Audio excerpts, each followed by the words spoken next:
नमस्कार। आज के इस लेक्चर में हम ह्यूमन आई के स्ट्रक्चर को डिस्कस करेंगे। मनुष्य की आँख बाहर से देखने पर ऐसी दिखती है और मनुष्य की आँख का अंदर का जो स्ट्रक्चर है वो 3 लेयर्स का बना है। और प्रत्येक लेयर्स का अपना स्पेसिफिक स्ट्रक्चर है और स्पेसिफिक उसका फंक्शंस है। तो सबसे पहले आप यहाँ देखिए, आउटरमोस्ट लेयर, ये आँख की आउटरमोस्ट लेयर है जिसको हम स्क्लेरा कहते हैं। Sclera, the outermost layer, is made up of collagen protein. ये इस प्रोटीन की बनी हुई होती है और ये ओपेक लेयर है, इसलिए इसको हिंदी में दर्द पटल भी कहते हैं। और ये आँख के यहाँ से लेके इसके चारों ओर यहाँ तक ये बाहर की इस लेयर को हम दर्द पटल यानी कि स्क्लेरा कहते हैं। Sclera, the outermost layer, provides the protection to the inner structure of eye. यह आँख के अंदर के सभी स्ट्रक्चर को प्रोटेक्शन प्रोवाइड करती है। ये हार्ड है और इसका स्क्लेरा का ये जो आगे का भाग है ये बल्गिंग, थोड़ा सा उभरा हुआ है और बाहर निकला हुआ। जो हमारी ये आँख है, जहाँ पर आपको ये गोल काला सा स्ट्रक्चर दिखाई दे रहा है जिसमें एक छोटा सा सुराख है और इसके चारों ओर सफ़ेद पार्ट्स जो दिखाई देता है, ये इस आइरिस और लेंस के आगे एक उभरा हुआ भाग है। इस प्रकार का स्ट्रक्चर है और ये ट्रांसपेरेंट है। इसमें से लाइट ट्रांसफ़र हो जाती है and falls on to the retina, दृष्टि पटल पे गिरती है। तो ये था कॉर्निया, श्वेत मंडल। इस भाग को कहते हैं श्वेत मंडल और ये इस आउटरमोस्ट लेयर का ही एक पार्ट है, भाग है। इनर टू द स्क्लेरा, जो आउटर मोस्ट लेयर है उसके अंदर a layer is present, second layer is present known as choroid. इसको कोराइट कहते हैं, हिंदी में इसको रक्तक पटल। यह वेस्कुलर लेयर है, योजी ऊतकों की बनी हुई लेयर है और इसमें देखिए ये लाल रंग की जो आपको दिखाई गई है ये है रक्तक पटल और ये ब्लड वेसल्स होते हैं इसमें। और ये blood vessels provides the nutrition to the eye cells. ये आँख को न्यूट्रिशंस और ऑक्सीजन प्रोवाइड करते हैं। अब आप इधर देखिए, थोड़ा सा जो ये कोराइड है, रक्तक पटल है, यहाँ से थोड़ी सी त्रिभुज के आकार की ट्राइंगल जैसी होती है, फैली हुई होती है, चौड़ी होती है। और इस दोनों तरफ इस भाग को हम कहते हैं सिलियरी बॉडी। इस भाग को हम कहते हैं सिलियरी बॉडी और सिलियरी बॉडी से आगे मसल्स ये लेंस को पकड़े रखते हैं, दोनों तरफ, चारों तरफ लेंस से जुड़े रहते हैं। इनको कहते हैं suspensory ligaments. Together suspensory ligaments and ciliary body make muscles and control moment of the lens according to the light. ये आपस में मिल करके जो इनको हिंदी में पक्षमापी पेशियाँ कहते हैं, सिलियरी मसल्स, ये इस लेंस को कंट्रोल करते हैं।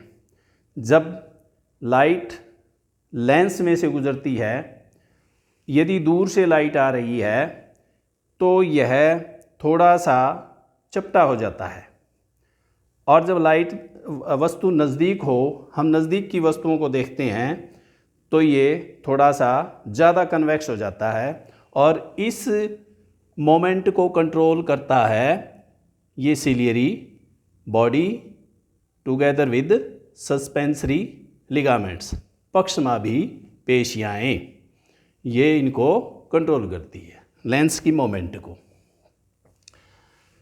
तो ये थी सेकंड लेयर कोराइट। अब inner to the choroid second layer a third layer is present known as retina. ये देखिए जो ग्रीन कलर में मैंने दिखाया है, ये थर्ड लेयर है रेटिना। इसको दृष्टिपटल भी कहते हैं, और इसके ऊपर इमेज बनती है। The light comes through the lens, falls on the retina, make an image, इसके ऊपर इमेज बनती है, और यह बहुत ही सेंसिटिव लेयर है। दृष्टिपटल रेटिना एक सेंसिटिव लेयर है। इसमें आप ये देखिए फोटो रिसेप्टर्स होते हैं। Photo receptors they receive the light, और ये फोटो रिसेप्टर्स यहाँ पर न्यूरॉन्स होते हैं। उस लाइट को, इलेक्ट्रोमैग्नेटिक रेडिएशंस को कन्वर्ट इनटू एक्शन पोटेंशियल, उस लाइट एनर्जी को एक्शन पोटेंशियल में ये कन्वर्ट करते हैं, और फिर उसको यहाँ न्यूरॉन्स होते हैं। इस पार्ट में न्यूरॉन्स जो इन फोटो रिसेप्टर सेल से जुड़े होते हैं। ये देखिए कोन्स एंड रोड्स, ये कोन्स एंड रोड्स ये सेंसिटिव पार्ट्स हैं, ये मैंने दिखा रखे हैं।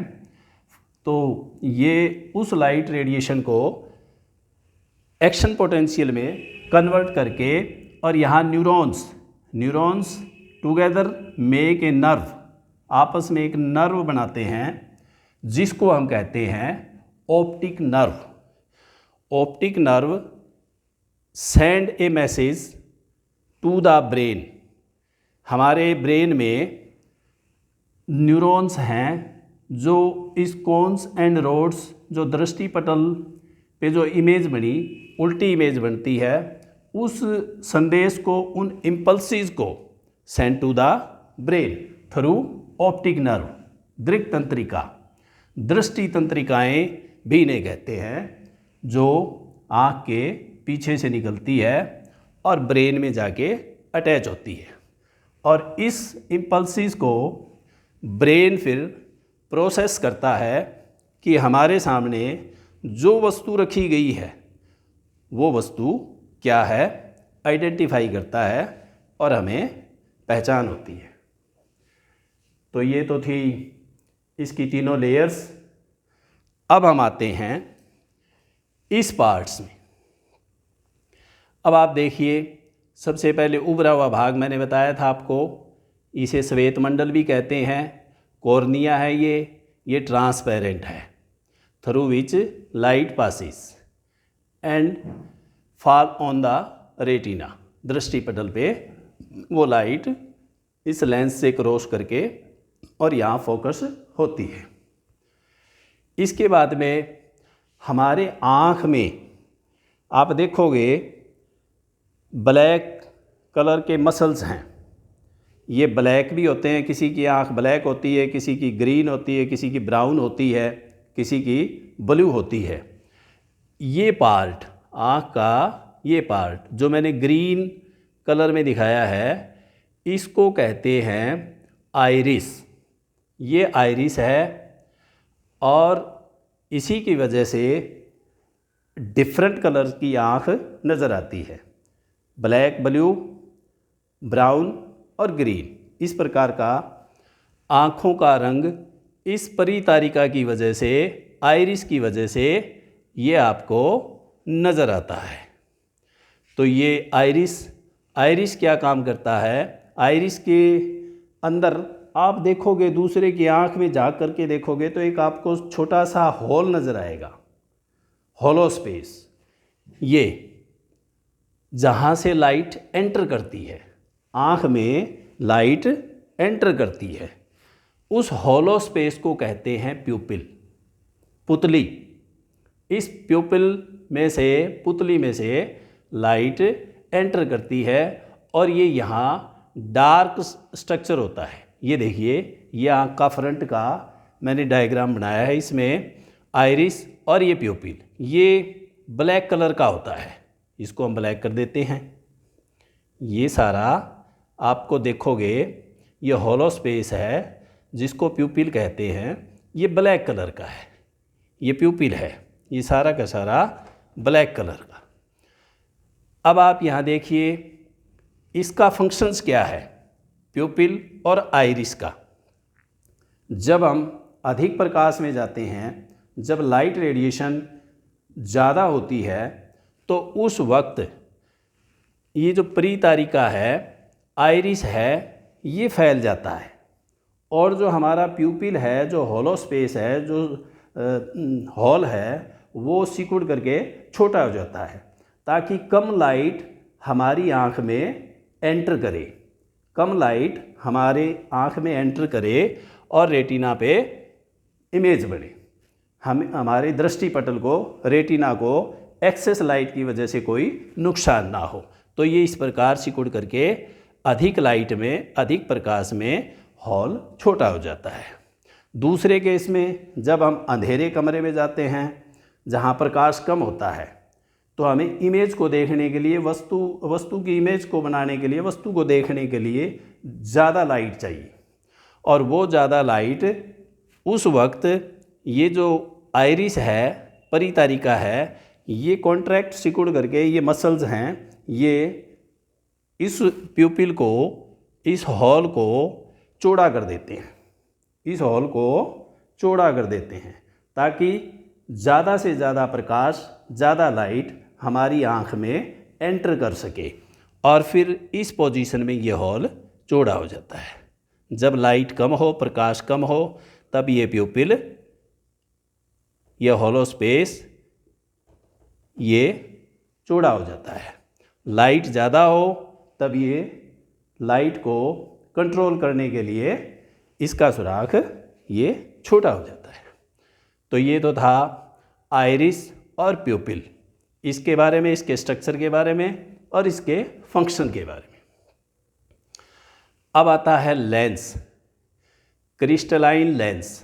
आँख में हमारे इस आइरिस और प्यूपिल, इसके पीछे एक लेंस है, convex lens, crystalline convex lens, जो बाहर से रखी हुई वस्तुओं के आने वाले प्रकाश को इस रेटिना पर फोकस करके इमेज बनाता है, लाइट को फोकस करता है। यहाँ पर दूर की रखी वस्तुएं की लाइट पैरेलल आती है और फिर यहाँ आकर के इनको रेटिना पे फोकस करता है। उस वक्त इन सिलियरी बॉडी और सस्पेंसरी लिगामेंट्स की हेल्प से, पक्षमावी पेशियों की सहायता से लेंस थोड़ा चपटा हो जाता है, कम कन्वेक्स होता है, ताकि इस दृष्टिपटल पर, रेटिना पर उसकी इमेज बन सके, फोकस हो उसके लाइट का। और जब वस्तुएं नज़दीक हो तब वो लाइट यहाँ से होके उसको थोड़ा सा बेंड होना पड़ता है। उस वक्त इन सिलियरी बॉडी और सस्पेंसरी लिगामेंट्स की हेल्प से, इनके मसल से ये जो लेंस है ये थोड़ा ज़्यादा कन्वेक्स हो जाता है, बीच में से चौड़ा हो जाता है, ताकि इमेज रेटिना पे सही बन सके। तो ये तो था लेंस के बारे में। और ये लेंस ट्रांसपेरेंट है, पारदर्शी है, ताकि इसमें से लाइट एंटर कर सके, प्रकाश आ सके। अब हम यहाँ देखिए, कॉर्निया, श्वेत मंडल और लेंस के बीच में एक स्थान है जिसमें एक द्रव भरा होता है, जलीय द्रव, जिसको एक्वस ह्यूमर कहते हैं। इसे हिंदी में जलीय द्रव। और ये एक्वस ह्यूमर लाइट को ऑन टू द रेटिना आने में हेल्प करता है और ये एक ट्रांसपेरेंट लिक्विड है। और दूसरा, आँख के अंदर भी एक काचाभ द्रव, एक द्रव भरा होता है जिसको विट्रस ह्यूमर कहते हैं। और ये विट्रस ह्यूमर आँख को एक स्ट्रक्चर देता है, इसको पिचकने नहीं देता। आँख के अंदर एक द्रव भरा होता है जिसको विट्रस ह्यूमर कहते हैं, काचाभ द्रव कहते हैं। और ये इस आँख को हमारी को पिचकने नहीं देता, इसको सही मेंटेन रखता है। और ये अभी ट्रांसपेरेंट है, ये भी ट्रांसपेरेंट है। अब एक पॉइंट दिखाया गया है जहाँ पर संवेदनाएं शून्य होती है।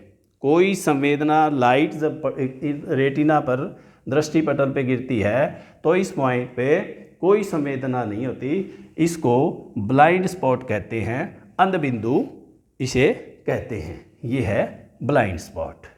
तो इस प्रकार ये आपकी आँख का स्ट्रक्चर हुआ। और इसमें छोटी छोटी बातें फिर से, सबसे आउटर मोस्ट लेयर है वो स्क्लेरा है, ओपेक लेयर है। और ये provide protection to the internal structure of eye. Then the second layer is choroid. इसमें ब्लड वेसल्स होते हैं, they provide the nutrients to the eye cells, whole eye, and provide oxygen also. And the third layer is retina, on which the image is formed, and very sensitive layer. Then optic nerves, through optic nerves the image send to the brain, where the brain identify the object. Now cornea, this is the transparent part of the sclera, outer layer, through which the light enter into the eye. And this is the iris. Iris control the movement of pupil, परितारिका, पुतली को, इसकी moment को control करती है और light को कम या ज़्यादा आवश्यकता अनुसार अंदर आँख में जाने देती है। फिर ये लेंस है, आने वाली लाइट को रेटिना पे फोकस करता है। और इसके अंदर बाहर कॉर्निया और लेंस के बीच में एक एक्वस ह्यूमर है, एक लिक्विड है, ये ट्रांसपेरेंट है। और इस आँख के अंदर भी एक लिक्विड है, एक द्रव है जिसको काचाभ द्रव कहते हैं, विट्रस ह्यूमर है। और ये आँख का स्ट्रक्चर मेंटेन रखता है। तो प्यारे विद्यार्थियों, आपको ये आँख का स्ट्रक्चर बनाना है, इसकी तैयारी करनी है। नेक्स्ट लेक्चर में हम फिर मिलेंगे। तब तक आप पढ़ते रहिए और आगे बढ़ते रहिए। Thank you.